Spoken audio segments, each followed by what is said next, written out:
ஃப்ரீலன்ஸ் 2024 தமிழ் டப்பில் வெளிவந்த ஒரு action crime suspense thriller movie. இந்த படத்துடைய கதையை பார்த்தலாம். படத்துடைய ஹீரோ ஒரு மிலிட்ரி ஆஃபீஸராக இருந்து ரிட்டையர்ட் ஆகி அடுத்து லாயர் ஆகி இவர் ஒரு ஜேர்னலிஸ்ட்டுக்கு பாதுகாப்பாக இருப்பார். அந்த ஜேர்னலிஸ்ட் நிறைய ஆபத்து அவருக்கு இருக்கும்.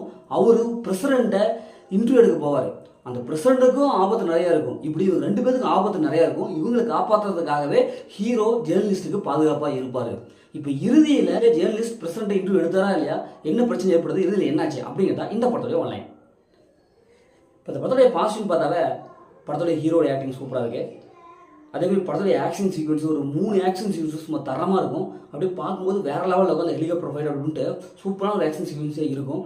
படத்துடைய ஸ்க்ரீன் பிளே ஃபர்ஸ்ட் ஹாஃப் ஓரளவுக்கு ஓகேவாக இருக்கும்.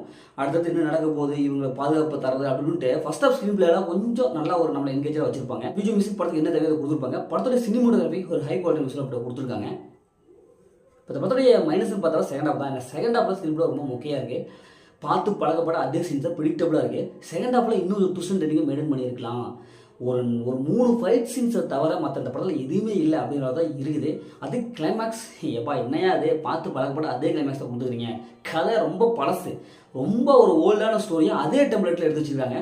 இவங்க எடுத்த சீன்ஸே கொஞ்சம் வித்தியாசமாக இருக்க வேணாமா இல்லையா, இல்லை அதுவும் இல்லை.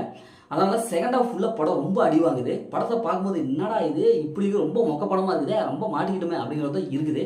ஃபேமிலி படம் கண்டிப்பாக ஃபேமிலி கூட படம் நம்ம செஞ்சு இல்லை. மொத்தத்தில் இந்த படம் சூப்பராக சுமாராக இருக்குன்னா இந்த படம் ஒரு பிளே ஆவரேஜ் தான் நான் சொல்கிறேன். ஓகே, இதேமாதிரி அடுத்த ஒரு புதிய மூவியும் சந்திப்போம். உங்களிடம் உங்கள் கல்வி பாருங்கள்.